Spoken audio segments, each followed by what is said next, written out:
Imagine a man so wicked he built an entire castle for the sole purpose of murder. This is the chilling tale of H. Holmes. In the midst of the 19th century, a boy named Herman Webster Mudgett was born in a small New Hampshire town. As a child, Herman was unusually fascinated with human anatomy, often found dissecting animals to quench his curiosity. This peculiar interest, however, did not diminish with age. Rather, it evolved into a monstrous obsession that would steer his life's course. As he grew older, Herman adopted a new identity, H. Holmes, and embarked on a journey to quench his insatiable thirst for knowledge. His fascination led him to the prestigious University of Michigan's Department of Medicine and Surgery. As he immersed himself in the study of the human body, his obsession grew into a dark, sinister force. Little did the world know, a monster was in the making. Holmes arrived in Chicago in 1886, a city ripe for his dark desires.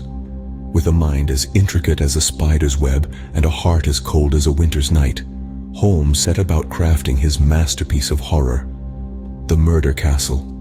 This was no ordinary building. It was a 3-story labyrinth of death, designed with the precision of a watchmaker and the cruelty of a predator. Each room was a unique nightmare, meticulously planned and constructed. The very walls seemed to breathe with a life of their own, echoing with the whispered promises of torment and despair.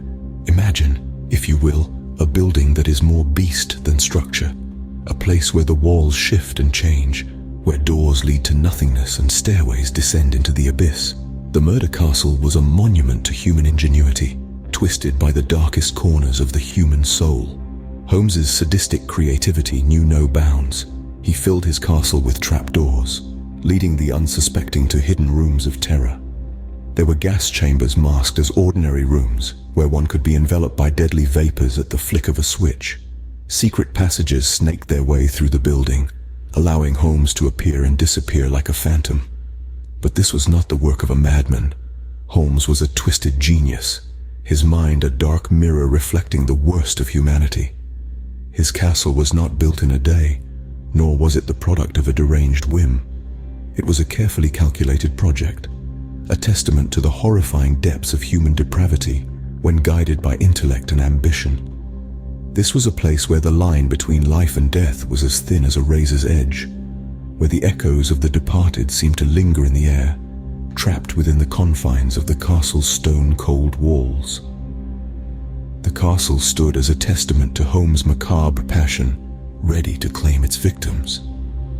But little did the people of Chicago know, the true horror was yet to unfold. For the reign of the architect of death was only just beginning. With the Murder Castle complete, Holmes began his reign of terror. Welcome to the darkest chapter in the story of H. Holmes, a period that saw the depths of human cruelty and cunning pushed to their very limits. The Murder Castle, a macabre monument to Holmes's perverse genius, served as the stage for a series of chilling performances, each more horrifying than the last. Let's step into the shoes of Minnie Williams, a young woman with an unfortunate trust in the man she believed to be her lover. Holmes saw her not as a person but as a pawn in his deadly game. He manipulated her affections, leading her into the labyrinthine corridors of his castle. And then, with cold precision, he snuffed out her life, leaving no trace of her existence behind. And Minnie was not alone. There was Julia Smythe, a wife and mother who vanished without a trace, her last known location, the Murder Castle. Then there was Emmeline Cigrand, a bright young woman with dreams of a future that Holmes cruelly cut short. Each victim was carefully chosen, their disappearances meticulously planned to avoid arousing suspicion. Holmes was a puppet master of death, pulling strings from the shadows of his castle. His methods were as varied as they were ruthless. Some victims were suffocated, their breath stolen away in airtight chambers. Others were poisoned, their lives fading away as toxins coursed through their veins. Still, others were trapped in secret rooms, left to die alone and in despair. But how did Holmes manage to evade detection for so long? The answer lies in his cunning and unshakable composure. He was a master of deception, a chameleon who blended seamlessly into society. His charm disarmed those who might have seen through his facade, while his intelligence allowed him to stay one step ahead of the law. Holmes's tenants and employees often vanished without a trace, their disappearances explained away with plausible lies. He would say they moved away or found new jobs, and no one questioned it. His charm and the absence of physical evidence kept the authorities at bay. Moreover, the murder castle itself was a fortress of secrets, designed to confuse and disorient. Hidden staircases, secret passages, and soundproof rooms made it easy for Holmes to carry out his gruesome work undetected. The castle's labyrinthine design made it impossible for anyone to fully grasp its layout, let alone uncover its dark secrets. Holmes's horrifying spree seemed unstoppable, but even the darkest shadows cannot hide forever. In the end, it was not the law, but greed that brought Holmes down. A chilling reminder that even the most insidious evil can be undone by the simplest of human failings. With his appetite for wealth and power growing insatiable, Holmes turned to insurance fraud, a decision that would ultimately seal his fate. He was clever, no doubt about it, but Holmes wasn't above the law. His fraudulent ventures began to rouse suspicion, drawing attention that he couldn't afford. There's a certain irony in the fact that it was not the countless lives he had taken, but a series of forged documents and falsified claims that would lead to his capture.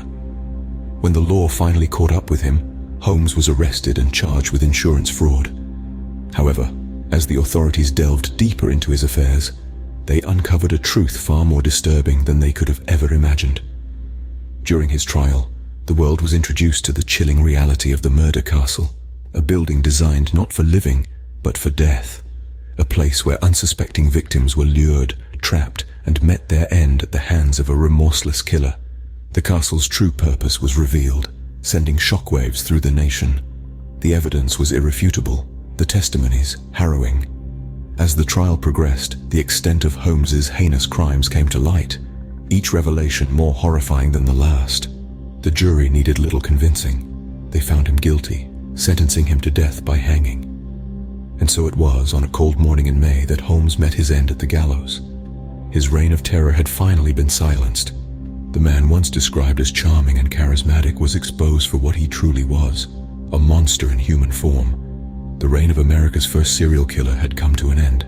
The tale of H.H. Holmes is a stark reminder of the darkness that can lurk beneath the most unassuming of exteriors, a warning from history that continues to haunt us to this day. Holmes's death did not erase the horrors of the murder castle. As the gallows trapdoor swung open, the world breathed a sigh of relief, but the chilling specter of his monstrous deeds refused to fade into the annals of forgotten history. The grim tale of the murder castle and its architect of death, H.H. Holmes, continued to cast a long, dark shadow over the collective consciousness of a horrified nation. In the aftermath of the discovery, the public's reaction was one of shock and morbid fascination. The gruesome details of the killings, the labyrinthine layout of the castle, the sheer audacity of Holmes's crimes, all of these elements coalesced into a narrative that was both deeply unsettling and irresistibly captivating. The media of the time, in their relentless pursuit of sensationalism, fanned the flames of this public obsession, turning the murder castle into a symbol of the macabre. The story of H.H. Holmes, the man who had transformed murder into a chilling art form, entered the realm of urban legend. His name became synonymous with the darkest corners of human nature, a testament to the depths of depravity that a man can sink to when consumed by avarice and devoid of conscience. The fascination with Holmes and his murder castle has not waned with the passage of time. His story continues to be a subject of countless books, documentaries, and horror films, each new retelling adding another layer to the myth of the first American serial killer. As we delve into the horrifying legacy of H.H. Holmes, it becomes apparent that his real power lay not in the physical terror he inflicted, but in the psychological scars he left behind. His story serves as a grim reminder of the monsters that exist not in the shadows, but within the minds of men. The chilling tale of H.H. Holmes and the murder castle remains a grim reminder of the depths of human depravity. The echoes of his monstrous deeds continue to reverberate through the corridors of our collective fear, a haunting testament to the enduring power of a truly dark tale.